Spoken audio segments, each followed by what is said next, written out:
Bagaimana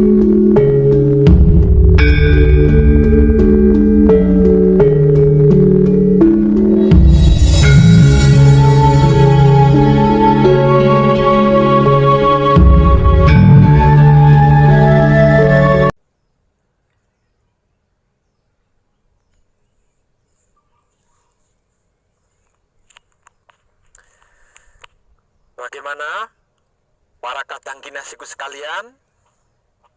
Setelah saya mengeluarkan video yang berjudul Kunci dan Dunia, Kunci dan Akhirat, Kunci dan Kesempurnaan, apakah masih mengalami kesulitan? Karena videonya terpisah, tidak menjadi satu video. Begitu. Baiklah, jikalau itu yang menjadi kendala kesulitannya, sekarang 3 video itu saya gabung menjadi satu video agar supaya lebih mudah lagi dimengerti, dipahami, diketahui, dan bisa dipraktekkan dengan enak. Oke? Berikut ini rangkuman terurut dari 3 singgasana Romo yang ada di dalam kedirian manusia hidup tersebut. 1. Baitul Makmur. 2. Baitul Muharram. 3. Baitul Muqaddas atau Maqdis.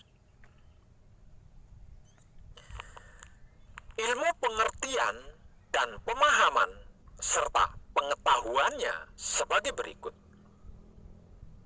Baitul Makmur, Baitul Mukarram, dan Baitul Muqaddas atau Maqdis ini juga dikenal dengan istilah kata lain sebagai Nurullah, Nur Muhammad, Nur Ilmu Muhammad, atau Guru Luko, Endro Luko, Jono Luko, atau Sirullah, Datullah, Sifatullah, atau Brahma, Wisnu, Siwa, atau Sirolah, Datolah, Sipatolah, atau sadar, kesadaran, kesadaran murni, atau perasaan, rasa, rasa, atau sir, dat, sifat, atau cinta, kasih, sayang,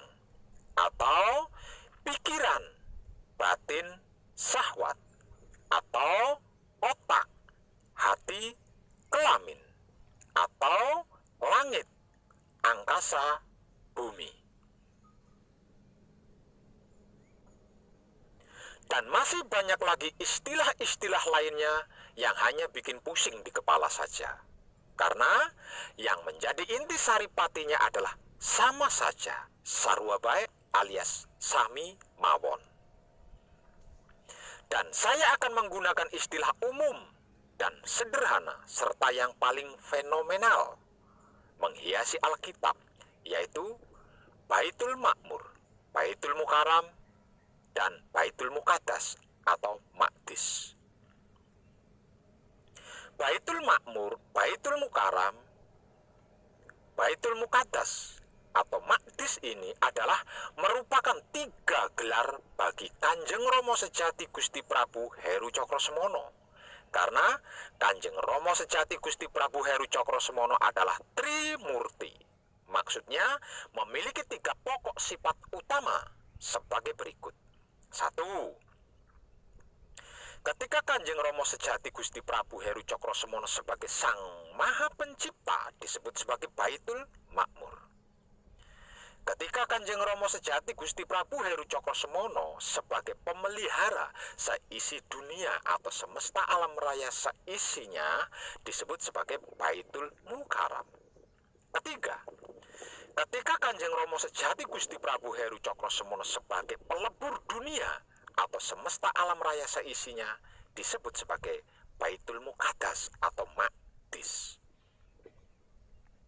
Dan istilah-istilah lain dari Baitul Makmur, Baitul Mukarram, Baitul Muqaddas atau Maqdis adalah Nurullah, Nur Muhammad, dan Nur Ilmu Muhammad, atau Guru Luko, Endro Luko, dan Jono Luko, atau Sirullah, Datullah, dan Sifatullah, atau Brahma, Wisnu, dan Siwa, atau Sirolah, Datolah, dan Sipatolah, atau sadar, kesadaran, dan kesadaran murni, atau perasaan, rasa, dan rasa, atau sir, dat, sifat, atau cinta, kasih, sayang, atau pikiran, batin, dan syahwat, atau otak, hati, dan kelamin, atau langit,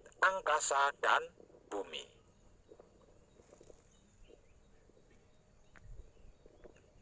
Atau juga sering diistilahkan sebagai Trimurti, maksudnya tiga gelar.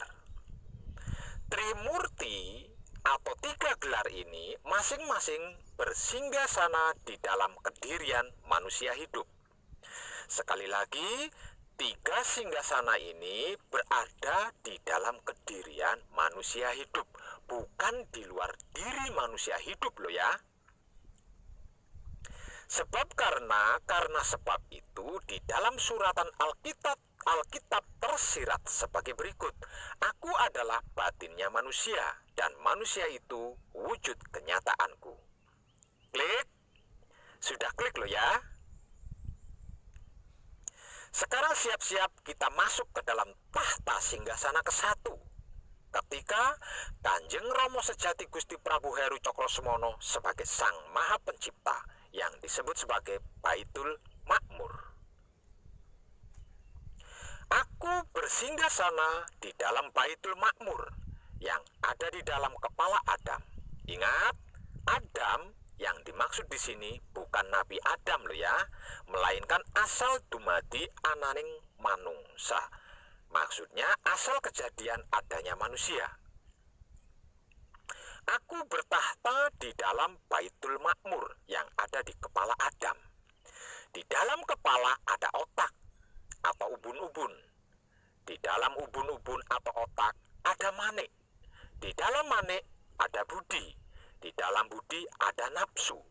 Di dalam nafsu ada sukma. Di dalam sukma ada rasa. Dan di dalam rasa ada aku. Siap-siap. Sekarang mari kita masuk ke dalam dimensi atau ranah ilmu pengertian dan ilmu pemahaman serta ilmu pengetahuan tentang otak atau ubun-ubun, manik, budi, nafsu, sukma, rasa, dan aku. Oke? Coba pejamkan mata. Dalam kedua mata terpejam, lihatlah di sekeliling kita. Apakah kita bisa melihat sesuatu? Tentunya tidak melihat apa-apa, bukan? Itulah otak kita. Jika tanpa mata, dia buta, tidak tahu apa-apa. Sekarang coba buka mata. Dan pasti bisa melihat apapun yang ada di sekeliling kita, kan? Itulah otak. Jika dengan mata, dia tidak buta dan jadi bisa melihat apa-apa. Sekarang coba sentuh apapun yang terlihat di sekitar kita. Yang terlihat. Sekarang coba ulangi lagi langkah-langkah tadi. Mulai dari menutup mata, kemudian membuka mata, lalu menyentuh apapun yang terlihat di sekitar kita. Sekarang coba simpulkan sendiri. Ketika menutup mata, itu rasanya bagaimana? Ketika membuka mata, rasanya bagaimana? Dan ketika menyentuh sesuatu yang terlihat di sekitar kita, itu rasanya bagaimana? Rasa ketika menutup mata itulah kahanan atau keadaan rasanya dimensi otak yang ada di dalam kepala kita. Rasa ketika membuka mata, itulah kahanan atau keadaan, rasanya dimensi manik yang ada di dalam otak kita. Dan rasa ketika menyentuh sesuatu yang terlihat, itulah kahanan atau keadaan, rasanya dimensi budi yang ada di dalam manik kita. Hehe, sudah dapat 3 ya, yaitu otak, manik, dan budi. Sekarang mari kita melangkah ke berikutnya, yaitu dimensi atau ranah nafsu, sukma, dan rasa. Coba perhatikan ulang sesuatu yang dilihat dan disentuh tadi dengan seksama. Kemudian sentuh ulang sesuatu yang diperhatikan tadi dengan kesadaran rasa yang sadar. Lalu hayati atau rasakan atau nikmati sentuhan pada sesuatu yang diperhatikan dengan seksama tadi.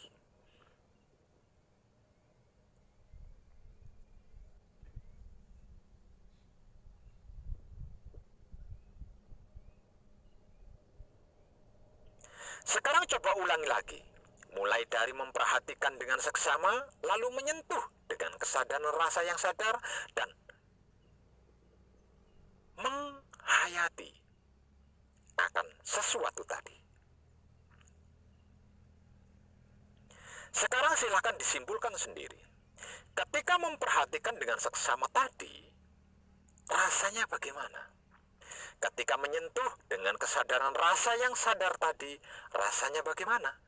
Dan ketika menghayati atau merasakan atau menikmati sentuhan tadi, itu rasanya bagaimana?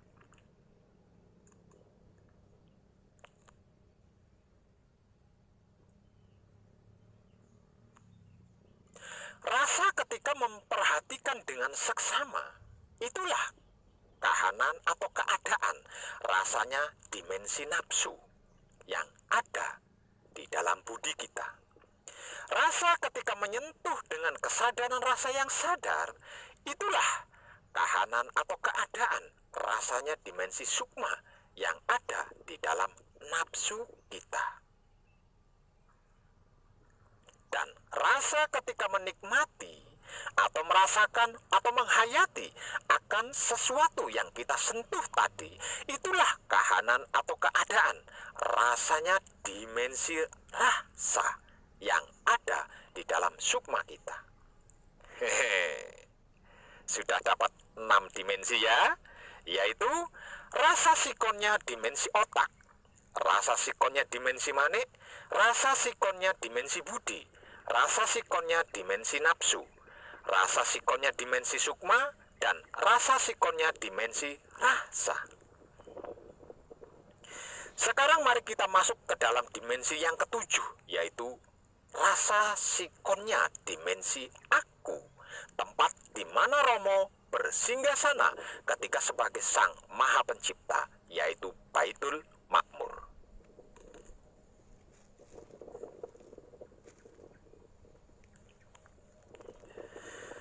Sekarang coba ingat-ingat lagi. Rasa sikonnya dimensi otak, rasa sikonnya dimensi manik, rasa sikonnya dimensi budi, rasa sikonnya dimensi nafsu, rasa sikonnya dimensi sukma, dan rasa sikonnya dimensi rasa. Lalu gabung atau manunggalkan atau satukan ke-6 rasa itu menjadi satu kesatuan yang satu.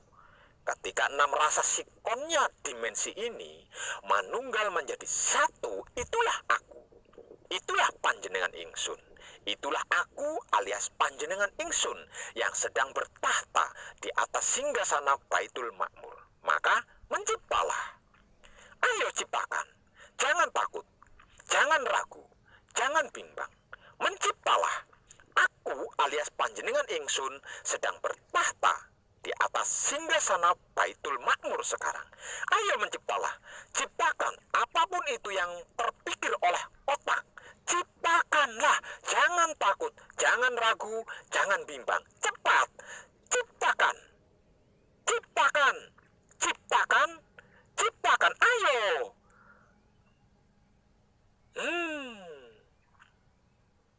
Lupa ya? Oke, kita ulang lagi ya. Ambil rasanya otak, rasanya manik, rasanya budi, rasanya nafsu, rasanya sukma, dan rasanya rasa. Lalu gabung atau manunggalkan atau satukan keenam rasa itu menjadi satu kesatuan yang satu. Lalu menciptalah, cepat, cepat menciptakan, menciptalah, ciptakan, ciptakan. Tegang ya. Dan tenan. Coba ulang dan ulangi lagi latihan ini sampai benar-benar hilang takutnya, ragunya, dan bimbangnya, sehingga bisa menciptakan atau mewujudkan sesuatu apapun yang terpikir oleh otak kita. Jangan takut, jangan ragu atau bimbang. Percayalah, tidak akan ada apa-apa. Apa-apa itu tidak ada kok ketika kita sedang menjadi wujud kenyataannya dan dia menjadi isi hati kita. Oke?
Selanjutnya mari kita masuk ke dalam tahta singgasana kedua. Ketika Kanjeng Rama Sejati Gusti Prabu Heru Cokrosemono sebagai pemelihara seisi dunia atau semesta alam raya seisinya yang disebut sebagai Baitul Mukarram.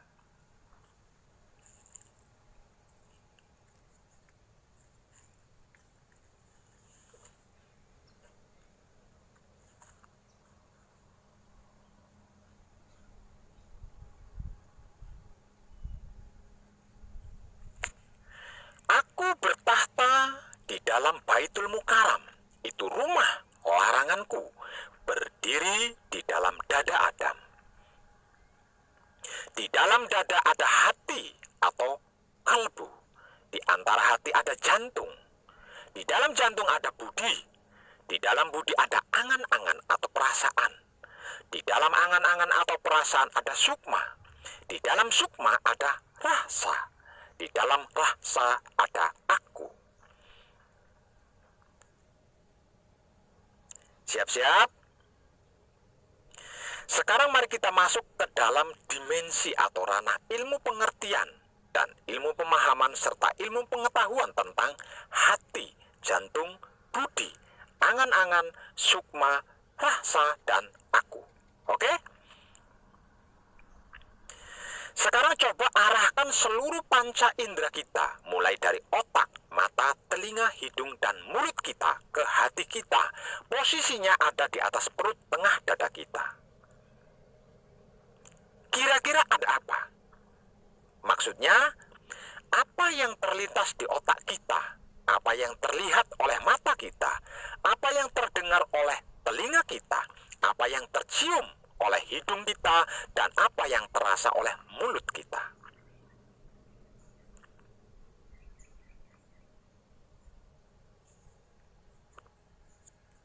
Pasti kita tidak akan menemukan apa-apa, bahkan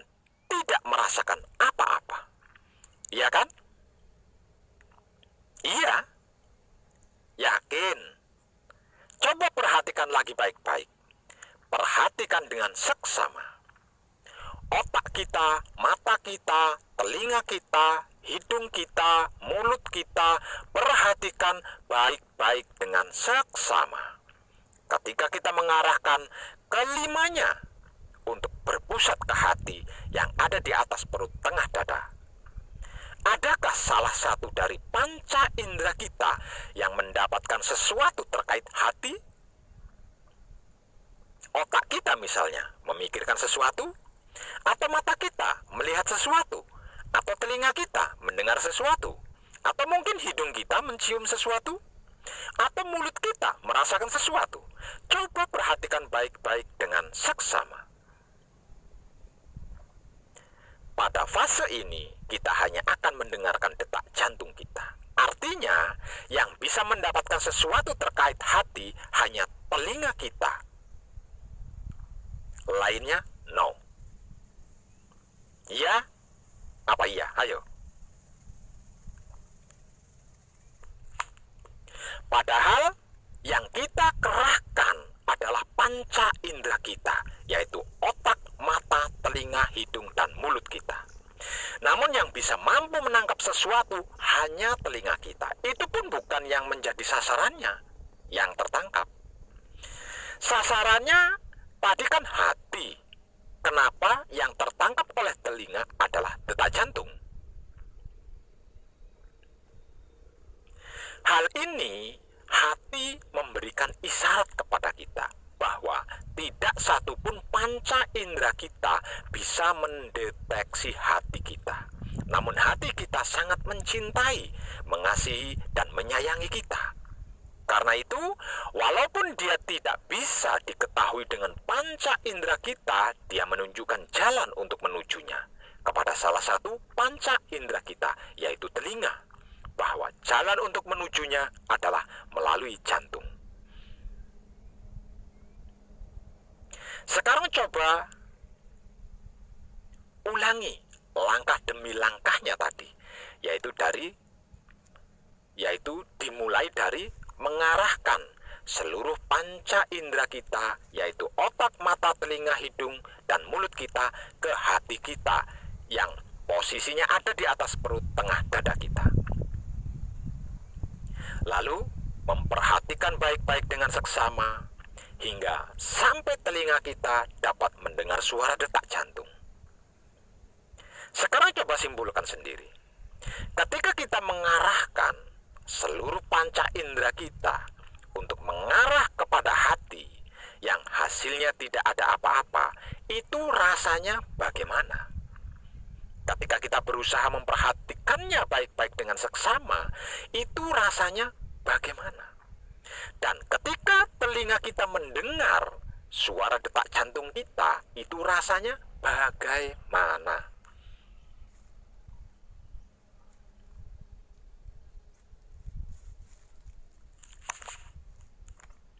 Ketika kita mengerahkan seluruh panca indera kita untuk mengarah kepada hati yang berada di atas perut tengah dada kita, itulah kahanan atau keadaan, rasanya dimensi hati yang ada di dalam dada kita. Ketika kita berusaha memaksimalkan panca indera kita untuk lebih memperhatikan hati dengan seksama, itulah kahanan atau keadaan rasanya dimensi jantung yang ada di samping hati kita. Dan ketika telinga kita bisa mendengarkan suara detak jantung kita, itulah kahanan atau keadaan rasanya dimensi budi yang ada di dalam jantung kita. Sudah dapat 3 loh ya, yaitu hati, jantung, dan budi. Sekarang mari kita melangkah ke berikutnya, yaitu rasa sikonnya dimensi angan-angan, sukma, dan rasa.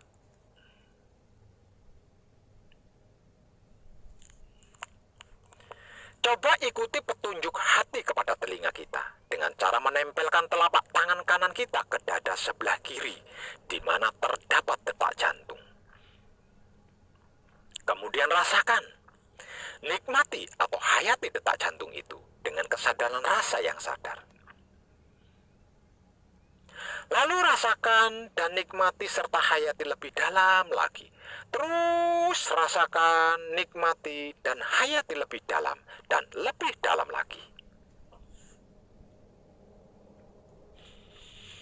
Sekarang coba ulangi lagi langkah-langkahnya tadi, yaitu dimulai dari menempelkan telapak tangan kanan kita ke dada sebelah kiri di mana terdapat detak jantung. Kemudian rasakan, nikmati, atau hayati detak jantung itu dengan kesadaran rasa yang sadar. Lalu rasakan dan nikmati serta hayati lebih dalam lagi. Terus rasakan, nikmati, dan hayati lebih dalam dan lebih dalam lagi. Coba sekarang simpulkan sendiri. Ketika mengikuti petunjuk hati dengan cara menempelkan telapak tangan kanan kita ke dada sebelah kiri di mana terdapat detak jantung, itu rasanya bagaimana?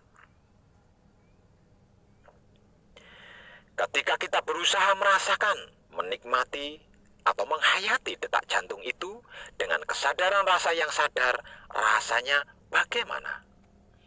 Dan ketika berusaha untuk lebih dalam merasakan dan menikmati serta menghayati lebih dalam lagi, itu rasanya bagaimana?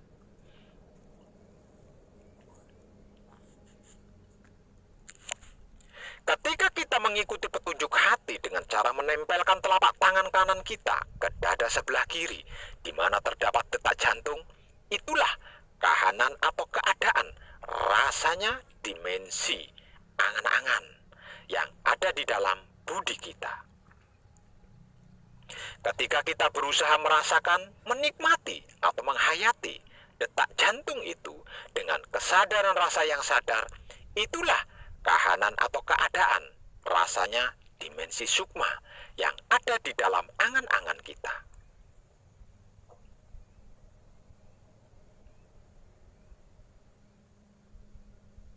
Ketika kita berusaha untuk lebih dalam merasakan dan menikmati serta menghayati lebih dalam lagi, itulah kahanan atau keadaan rasanya dimensi rasa yang ada di dalam sukma kita. Sekarang mari kita action, masuk ke dimensi yang ketujuh, yaitu rasa sikonnya dimensi aku, tempat di mana Romo bersinggah sana ketika sebagai pemelihara seisi dunia atau semesta alam raya seisinya yang disebut sebagai Baitul Mukarram.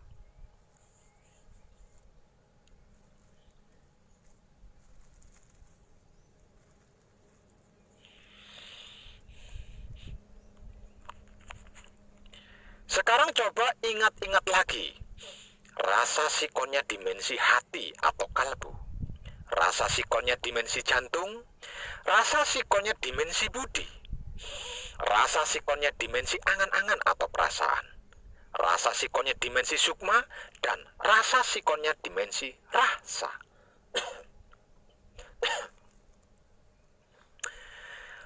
Lalu gabung atau manunggalkan atau satukan keenam rasa itu menjadi satu kesatuan yang satu.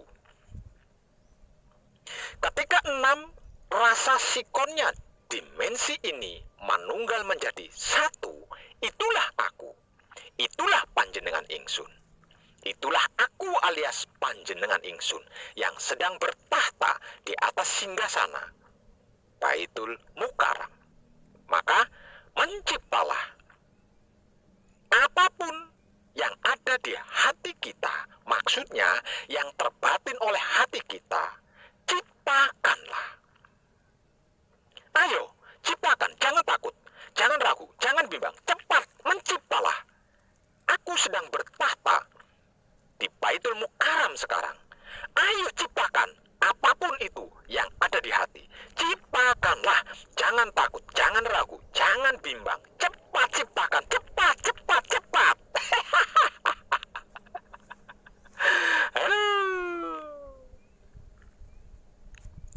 Lupa ya? Oke, kita ulang lagi ya. Ambil dimensi hati atau kalbu. Rasa sikonnya dimensi jantung, rasa sikonnya dimensi budi, rasa sikonnya dimensi angan-angan atau perasaan, rasa sikonnya dimensi sukma, dan rasa sikonnya dimensi rasa. Lalu